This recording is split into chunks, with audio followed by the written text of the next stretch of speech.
Olá, meus irmãos, a paz do Senhor Jesus. Nós vamos começar agora Provérbios, capítulo 22. Esse capítulo, nós já falamos de todos os capítulos anteriores, né? Um por um. Cada dia nós estamos fazendo uma espécie de devocional, uma exposição, uma meditação, uma reflexão acerca de cada um dos versículos do provérbio, né? Cada provérbio desse, ele traz consigo muitas riquezas, né?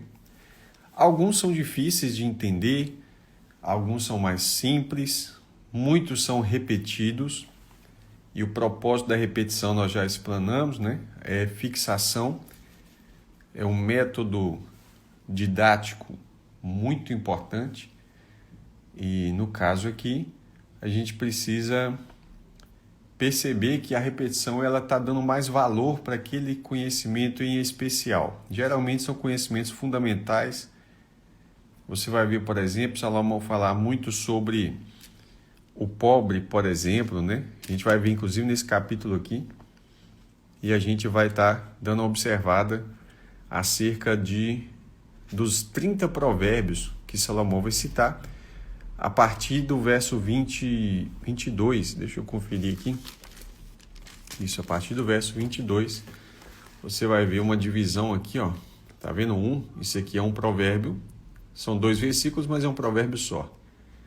O 2, 3, 4, 5. Aí a gente vai entrar, né? Depois amanhã, no próximo capítulo, todinho ele faz parte desses 30 provérbios, tá? E aí o capítulo 24 também está dentro dessa linha dos provérbios, desses 30 provérbios que estão aqui no meio. E a gente vai terminar ele no capítulo 24. O último desses provérbios está aqui, tá? Então, aí já começa mais alguns, né? Aí Salomão vai dizer, esses também são provérbios dos sábios. Então, ele está compartilhando alguns provérbios aqui conosco. Alguns são dele e outros não, tá? Então a gente vai começar agora a falar de Provérbios capítulo 22. E aí ele fala assim, ó: mais vale o bom nome do que as muitas riquezas. Tem pessoa que não preocupa com o seu nome, né? Ele acha que vale tudo, vale até ter o seu nome jogado na lama para adquirir riquezas. Isso tem acontecido muito, principalmente nesse período que nós estamos vivendo, onde as pessoas são muito superficiais, né? Então, tudo por dinheiro, e o nome dele não tem importância alguma. Já Salomão, que era um homem sábio e rico, ele diz, olha, é mais importante você manter um bom nome do que você buscar riquezas, é mais honroso, né? Ser estimado, ou alguém ter você em autoestima, né? É melhor do que a prata e o ouro. Certamente, porque a estima ela vai atrair para você verdadeiros amigos. A prata e o ouro geralmente vão atrair pessoas oportunistas, pessoas que estão com você não pelo que você é. Entende? Então, ser estimado faz com que as pessoas se aproximem e se interessem por você. Prata e ouro muitas vezes fazem com que as pessoas se interessem pelo que você tem. E quando você deixar de ter ou essa pessoa conseguir tirar de você, então você já não vale nada para ela, né?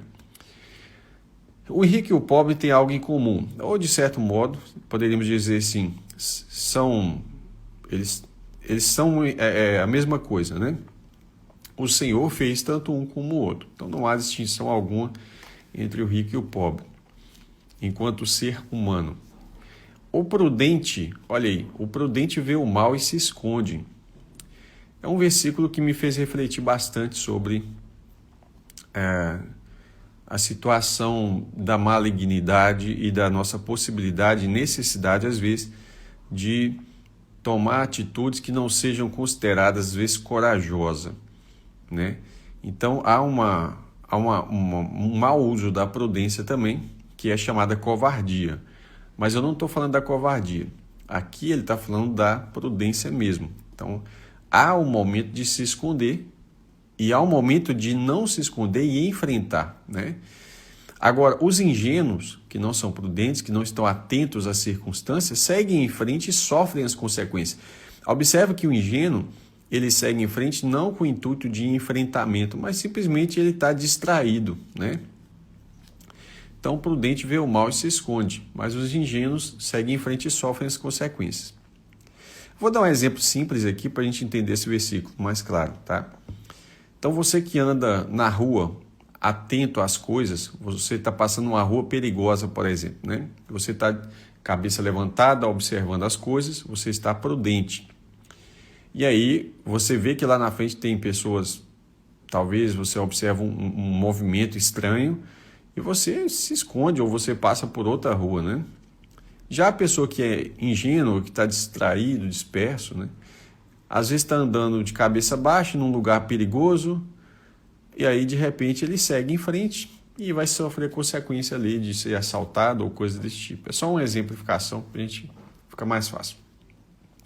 A recompensa da humildade e do temor do Senhor são riquezas, honra e vida. Lembrando o contexto que apesar do Antigo Testamento ele ter essa linguagem mesmo imediatista, né? Até porque a primeira aliança estava relacionada com essas bênçãos e maldições imediatas, a nova aliança, que é o Novo Testamento, a gente tem isso aqui relacionado à vida eterna, tá? E de fato, a recompensa, que é o galardão da humildade e temor do Senhor, é isso mesmo na nova aliança relacionada ali quando Cristo vai nos dar o galardão, tá? Está relacionado com sermos reis, sacerdotes, etc.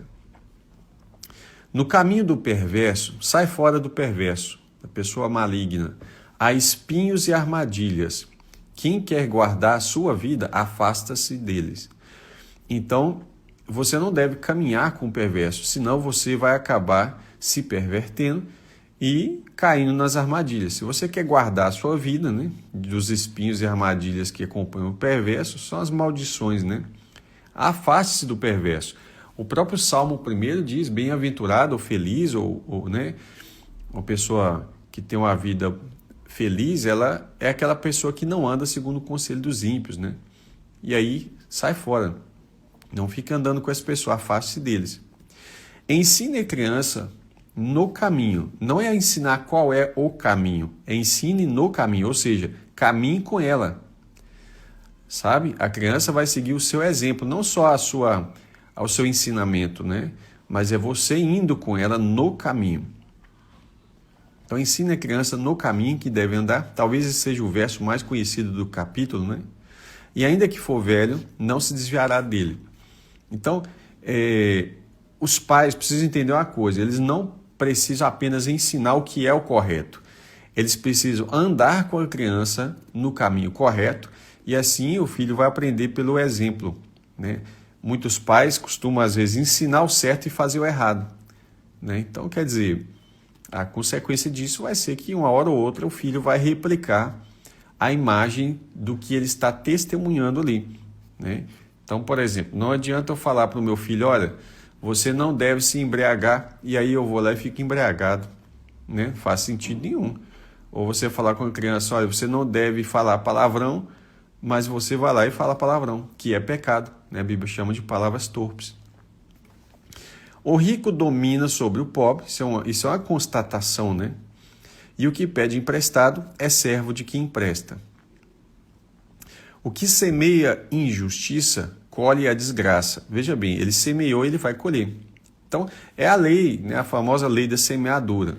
Ele semeia a injustiça, vai colher a desgraça. O que é essa palavra? Muitas pessoas falam, não fala o nome da pelada, né?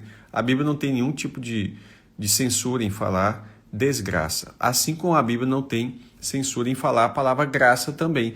Então, para ficar claro para você, graça é o favor imerecido de Deus para conosco. A desgraça é quando a pessoa está sem a graça, ela não está sendo alvo da graça naquele momento, naquela circunstância, né? E de acordo com aquele contexto.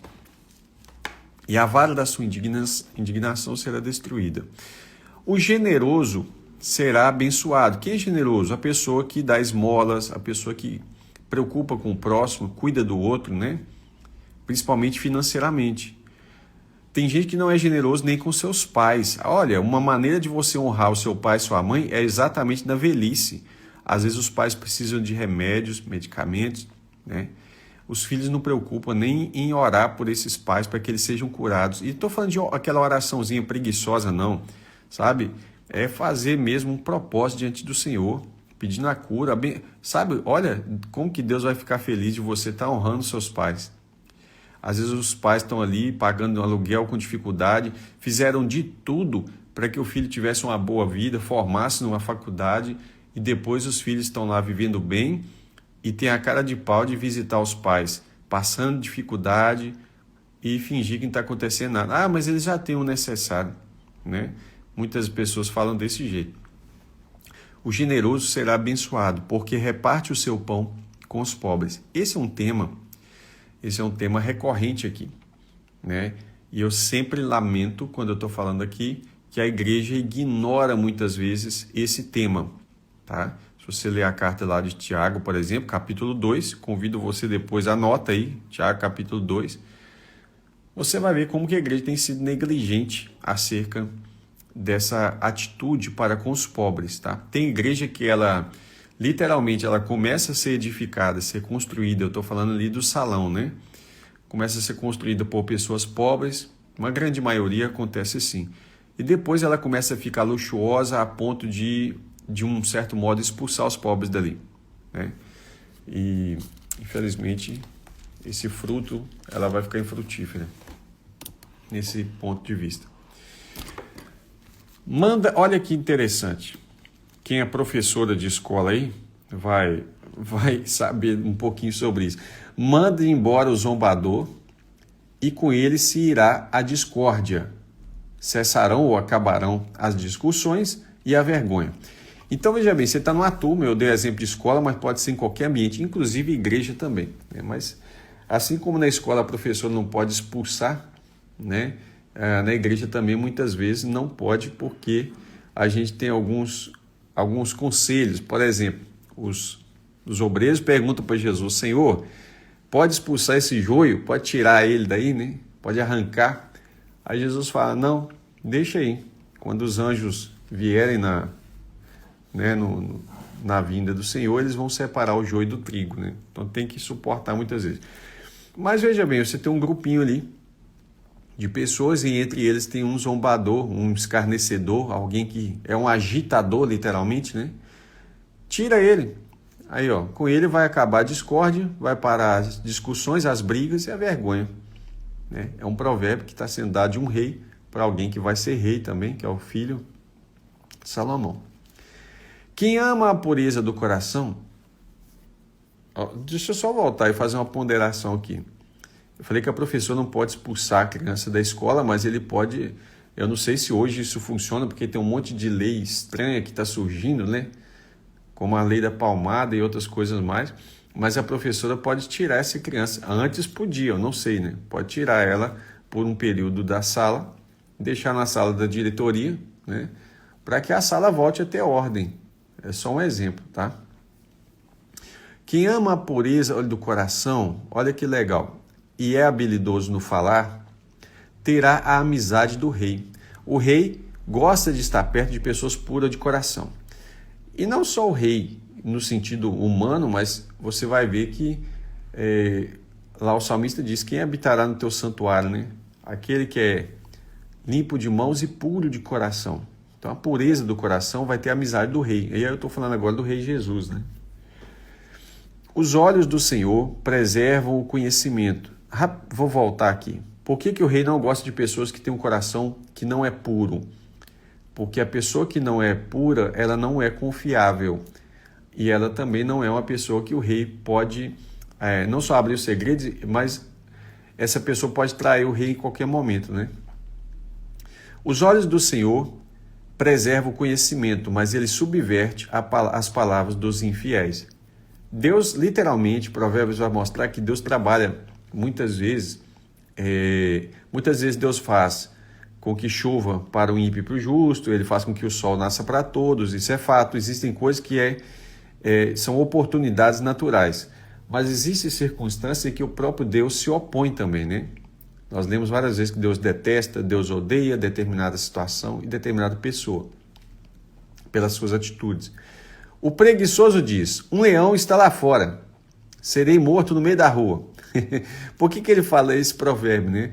O preguiçoso diz que tem um leão lá fora, para ele não sair para trabalhar. Então, qual é o argumento dele? Ele usa uma desculpa que você vai ter que concordar com ele. Ora, quem é que vai ser tão mal a ponto de falar, não, saia mesmo tendo um leão lá fora? Todo mundo sabe que ele vai ser morto. Então, o que ele está dizendo com essa desculpa aqui é que existem pessoas que, para não trabalhar, arrumam desculpas que parecem ser verdadeiramente sólidas, né? Aí você fala, então nesse caso realmente, mas é preguiça, entende? Isso aqui acontece muito. Você pergunta a pessoa assim, por que você não foi ao culto hoje? Ah, porque isso, e muitas vezes aquilo ali não passa de um invencionice, sabe? Potencializar coisas que dava para amenizar, dava para ter feito antes, dava para deixar para depois e coisas assim. Cova profunda é a boca da mulher estranha, aqui está falando aquela adúltera, né? A prostituta, etc e tal. Aquele contra quem o Senhor se irá, cairá nela. Ou seja, de certo modo, a pessoa está vivendo no pecado, vai cair na conversa da mulher adúltera. A tolice está ligada ao coração da criança, olha aí, ou a estutícia, né, em outra tradução. A tolice está ligada ao coração da criança, mas a vara da disciplina afastará dela. Salomão não está falando aqui de espancamento, Salomão não está falando de tortura, Salomão está falando da vara, né? Hoje em dia, parece, eu não sei bem, mas parece que é até crime, né? Ou seja, existem leis que elas estão indo contra a palavra de Deus para que os pais não tenham capacidade nenhuma de repreender uma criança com vara, né? Então, eu apanhei de vara, eu sei muito bem que dói e exatamente por isso que eu evitava de fazer o mal, né? Porque a varinha me evitou de tomar hoje couro de cacetete, me evitou hoje de ser um bandido, um vagabundo, né? Então, aquela vara da disciplina, ela dói aquele momento, mas é para não doer mais o coração de uma mãe que depois vai lamentar e dizer onde foi que eu errei, né? Quem oprime o pobre para enriquecer a si, ou quem dá presente ao rico, certamente empobrecerá. O que ele está falando? O cara está deixando de fazer isso aqui, ó. Veja bem, o generoso, se o verso 9 diz, nós estamos no Provérbio 22, se o verso 9 diz que o generoso será abençoado porque ele reparte o seu pão com os pobres, significa que se o generoso é abençoado, o avarento, que é ganancioso, o ganancioso e o avarento é a mesma coisa, é dois lados da mesma moeda. O ganancioso quer ganhar muito e o avarento não quer perder nada. Então, de certo modo, é a mesma coisa. Então, se o generoso é abençoado, o avarento é amaldiçoado. Isso tem que ficar evidente para nós. E por isso que fala aqui, ó, quem oprime o pobre para enriquecer a si, olha aí, a galera que trabalha nas prefeituras aí, fica atento, tá? Com as coisas que acontecem muitas vezes na área da política. Ou o que dá presente ao rico, certamente empobrecerá. Por quê? O cara tá dando presente ao rico porque ele está deixando, ele quer ganhar. Lembra que os presentes que são dados aos ricos geralmente são tentativas de suborno, ou muitas vezes são tentativas de tentar tirar proveito do rico. Não tem nada feito com amor aqui necessariamente. É esse que é o contexto. E ele está deixando de dar para quem precisa, para dar para quem não precisa. Aí ele fala, certamente empobrecerá. 30 provérbios dos sábios, que Salomão vai narrar agora, né? A partir daqui do número 1. Preste atenção e ouça as palavras dos sábios. Então, a partir desse trecho, até o capítulo 24, a gente vai estar lendo os provérbios que Salomão cita para o seu filho, que são as palavras dos sábios, que certamente Salomão ouviu e aprendeu com eles também. Isso nos ensina uma coisa muito grande. Mesmo Salomão sendo muito sábio, ele mostra para nós que ele também aprendeu com outros, e mesmo Salomão sendo famoso, rico e poderoso, ele não usurpa o conhecimento dos outros, ou seja, ele dá crédito a outros e não a si mesmo. Tanto é que os dois últimos provérbios, o capítulo 30 e 31, está lá, né? A gente vai ver que não é provérbios de Salomão, e eu até falei isso já há um tempo atrás, a gente tem aqui, deixa eu virar aqui, ó, as palavras de Agur, filho de Jaque, de Massá. E o provérbio 31, palavras do rei Lemuel de Massá, que a mãe dele lhe ensinou. Então, é o último provérbio, né? E então, que vai falar da mulher virtuosa, etc. Você vê que Salomão, ele não toma, né? Por exemplo, quando eu vou citar alguma frase, eu procuro sempre saber quem que é o autor, né? Eu, geralmente. Quando eu não coloco autoria, é porque a frase é minha. Ou seja, lá no Twitter, por exemplo, né? Geralmente eu coloco lá várias reflexões. É que as reflexões são minhas. Agora, quando é de alguém, o que eu vou colocar? Vou colocar lá, esse aqui é de fulano de tal, né? É o que Salomão está fazendo aqui. Isso é muito interessante. Então, ele fala para o filho, preste atenção e ouça as palavras dos sábios. Aplique o coração aos meus ensinamentos, porque será agradável se você os guardar em seu coração e se tiver todos eles presentes nos seus lábios. Não basta guardar no coração, mas divulgue, propague, né? E uma coisa que eu vou testemunhar para você, quanto mais você ensina, eu já vi pessoas que eles retêm o ensino, eles têm conhecimento, mas eles têm medo de ensinar e ficarem, sei lá, de certo modo ultrapassados ou esgotar e deixar de ser importante. Mas quanto mais você ensina, mais quando você faz isso de coração, mais Deus te dá. Algumas pessoas perguntam assim, pastor, mas você está fazendo curso bíblico online, está ensinando lá capítulo por capítulo. Quando você começou, você já sabia tudo? Não, sabia não, né? Mas ao longo do tempo o Senhor vai te instruindo.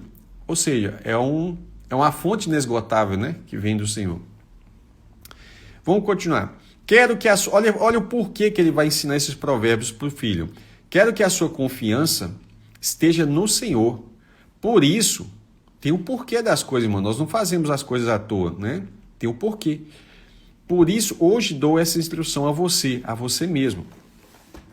Aí ele continua. Por acaso, não lhe escrevi 30 provérbios, e esses 30 provérbios, que a gente vai ver a partir daqui, né, do primeiro aqui. Por acaso não lhe escrevi 30 provérbios de conselhos e conhecimentos? Fiz isso para quê? Para que você tenha certeza das palavras da verdade. A fim de que? Qual é o propósito? Para que possa responder claramente aos que lhe fizeram perguntas. E aí, Paulo fala algo semelhante para Timóteo, né? Para que a gente esteja apto na palavra para saber responder àqueles que indagam acerca da nossa fé. Aí vai começar a primeira série, né? O primeiro provérbio nessa série de 30 provérbios. Então a gente vai até o 5º aqui hoje.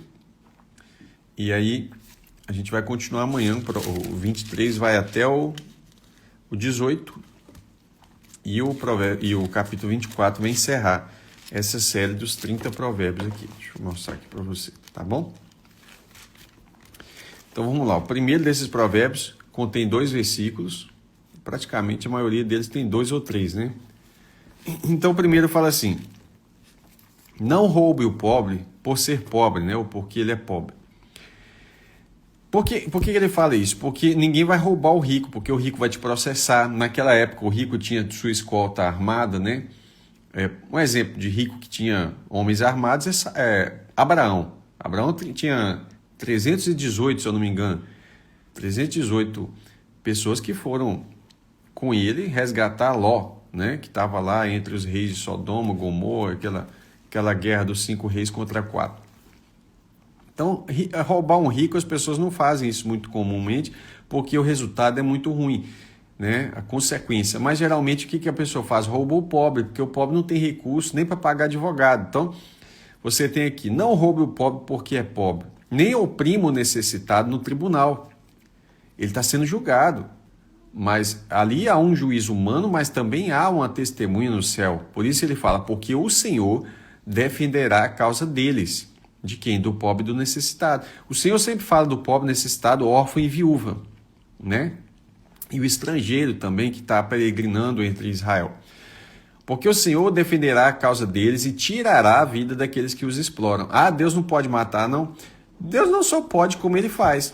Ele é o doador da vida, e se ele dá a vida e tudo está na mão dele, ele é soberano, Então, quando ele vê uma pessoa que está oprimindo os outros, ele pode muito bem ir lá e tirar o fôlego de vida. Foi ele que soprou o fôlego de vida nas narinas de Adão e é ele que recolhe. Então, por isso que ele fala, ele vai tirar a vida daqueles que os exploram.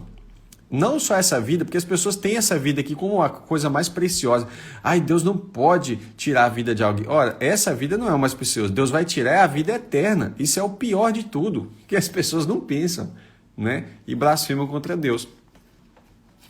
Não faça amizade com quem facilmente fica irado. Ele vai irar contra você e você vai aprender coisa errada com ele. Nem ande na companhia de quem é agressivo. Lembra aquele provérbio popular, né, que não está na Bíblia? Diga-me com quem tu andas, eu direi com quem tu és, né? De fato, isso é um resumo dos provérbios de Salomão, tá?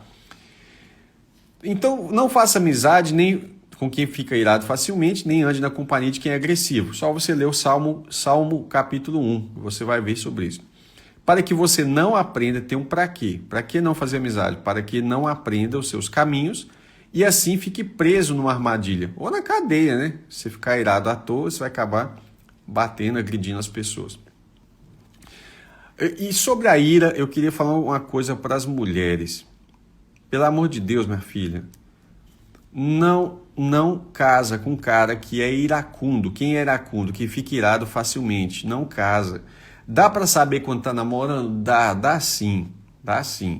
Um cara que grita com você hoje, ele vai te bater depois. Se ele já te bate hoje, você vai casar com ele assim mesmo, ele vai te matar depois. Você tá esperando o quê? Que você vai mudar ele? Você não vai mudar ele. Então, você tá namorando, termina, né? Aí você vai virar para mim e vai dizer, mas eu tô com medo de terminar. Tá vendo? Você tá com medo de terminar e vai aprofundar ainda mais nesse buraco? Sai fora, tá? Tem alguns irmãos que vai falar assim, isso aí foi de Deus para mim. Pois é. Não esteja entre os que se comprometem e ficam por fiadores de dívidas. Salomão estava com medo. Ele falou isso aqui várias vezes, né? Nós lemos várias vezes sobre a questão de ficar de fiador. E desde a primeira vez que eu falei, né, como eu fiquei apavorado quando eu li alguns provérbios falando para não ficar de fiador. E ele fala por quê? Pois se você não tiver com o que pagar, vão acabar lhe tirando até mesmo a cama em que se costuma deitar. Você vai perder tudo. Ou seja, você vai ficar de fiador para quem você realmente está disposto a pagar aquela dívida. Para o seu pai, para sua mãe, para o seu irmão, para sua irmã, né? Para o seu filho, sua filha. Mas saiba de uma coisa, se aquela pessoa não pagar a dívida, você vai ter que pagar. Então o fiador não é só emprestar o nome de qualquer maneira. Até porque, olha a questão do nome, no capítulo 22 agora que nós estamos lendo, no primeiro verso ele fala, mais vale o bom nome do que as muitas riquezas. Então o seu nome é tão importante que quando você vai ver lá no SPC e Serasa, você vê a importância do seu nome estar limpo, né? Então, vamos agora para o quarto provérbio, né, desses 30. Não remova os marcos antigos que os seus pais colocaram. Isso aqui você tinha as demarcações, você vai ver. Vou deixar duas referências aqui para você ler sobre as demarcações de terra, né? Deuteronômio 19, 14 e Deuteronômio 27, 17. Tá? Vou deixar aqui, para ficar fácil para você. Anota aí. Agora, não remova os marcos antigos que os seus pais colocaram. Nós precisamos entender que a lei, ela também tem um sentido espiritual. Por que eu falo isso? Quando a Bíblia fala, o apóstolo Paulo cita um texto da lei que diz que nós não devemos fechar a boca do boi enquanto ele trilha o grão. Aí Paulo fala com Timóteo, Timóteo, você acha que Deus está preocupado com os bois ou é com nós que somos os obreiros? Certamente que é conosco, com os obreiros. Então aquele texto que fala de boi, que está arando, era uma aplicação na época prática para o boi? Sim, mas era espiritualmente, estava falando do trabalhador na seara do Senhor, que é os bois, quem são? São os obreiros. A mesma coisa acontece aqui. Não remova os marcos antigos que seus pais colocaram. Existe hoje uma situação, por exemplo, a nossa sociedade está removendo todos os marcos sociais, os limites, tá? Para ficar mais claro, os limites éticos, morais e sociais que foram colocados pelos nossos pais. E ela vai entrar em decadência por isso, tá? Inclusive, doutrinariamente isso está acontecendo, né? Porque isso é coisa lá de 1980. Pois é. E aí você compara a igreja da época com a igreja de hoje, você vê uma grande diferença para quem sabe do que eu estou falando, né? Você está vendo alguém que é habilidoso naquilo que faz, ele será posto diante de reis e não estará a serviço da plebe. Plebe é uma expressão que hoje ela é usada de maneira pejorativa, mas a plebe são as pessoas mais simples, mais pobres, né? Então o que ele está falando é uma coisa que é verdadeira. Se alguém é muito habilidoso naquilo que ele faz, aqueles reis, os ricos, os poderosos, eles vão contratar quem? Vou dar um exemplo para você. Você é um pedreiro, certo? Se você é um excelente pedreiro ou é um pedreiro comum, a gente fala assim, meia colher, né? Quem que você acha que o rei vai querer para construir as coisas deles? Os melhores, né? Então eles querem os melhores pintores, os melhores pedreiros, os melhores engenheiros, os melhores tudo. Então, se você está vendo alguém que é habilidoso naquilo que faz, pois bem, ele vai ter uma recompensa que vai ser mais bem pago, vai trabalhar para as pessoas mais ricas, né? E aí é uma constatação também. Quando você vê uma pessoa que é extremamente bom, né? Um dia desse eu estava fazendo uma aula que eu gosto muito da área de didática, né? Então eu estava fazendo dessa área de pedagogia e andrologia,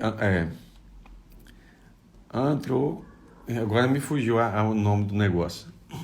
Pedagogia e andragogia, que é para adultos, né? E aí, esse professor é extremamente excelente, né? Então, você vê que ele é colocado para dar aulas em ambientes muito caros muitas vezes, né? Claro que eu não paguei esse ambiente caro, que eu fiz ele à distância. Mas, por que eu faço isso? Eu faço isso para ter mais habilidade, para ensinar as coisas, para ter mais didática, tá? E também para ensinar. O meu objetivo final é acrescentar ao nosso curso de didática lá do seminário de teologia, tá? Então, quem está fazendo teologia aí, sabe que eu fiz a disciplina de didática, né? Então, a minha ideia é o quê? Aperfeiçoar para ser melhor. E para os alunos também serem melhores, né? Serem mais habilidosos, tá bom? Meus irmãos, a gente vai ficar por aqui. Amanhã a gente continua nessa série, a partir do 6º provérbio aqui. E aí nós vamos parar no capítulo 24, vai terminar essa série dos 30 provérbios dos sábios, né? Tá bom? Aí você vê que vai ter uma outra, só explicar esse detalhe aqui de provérbios que muita gente não sabe. No capítulo 25, olha, também são esses provérbios de Salomão, que foram transcritos pelos homens a serviço de Ezequias, rei de Judá. Então você tem aqui uma outra série, né? Tá? Uma outra série de provérbios a partir do capítulo 25. A primeira parte do livro, ela vem até o capítulo 22, onde começa aqui no verso 17 que a gente viu hoje, os 30 provérbios dos sábios. A partir do capítulo 25, nós vamos falar de outros provérbios de Salomão, alguns poucos provérbios, né? Poucos que eu falo assim, são 4, 5 capítulos, parece. E aí, no capítulo 30 já não é mais Salomão, e o 31 também não é mais Salomão, né? Mas ele coloca como parte dos provérbios do livro de sabedoria, tá bom? Deus abençoe vocês. O Jefferson aí viu a disciplina didática, né? Mas espero que fique melhor ainda, Jefferson. Tenho aprendido muitas coisas. A gente sempre tem que procurar aprender, irmãos. Aprender, seja qualquer área da sua vida, né? Como a minha área é ensino, então a Bíblia fala que aquele que ensina, que haja dedicação ao ensino, né? Ore por nós, Deus abençoe. Até amanhã, se Deus quiser, nós estaremos aí de novo, tá bom?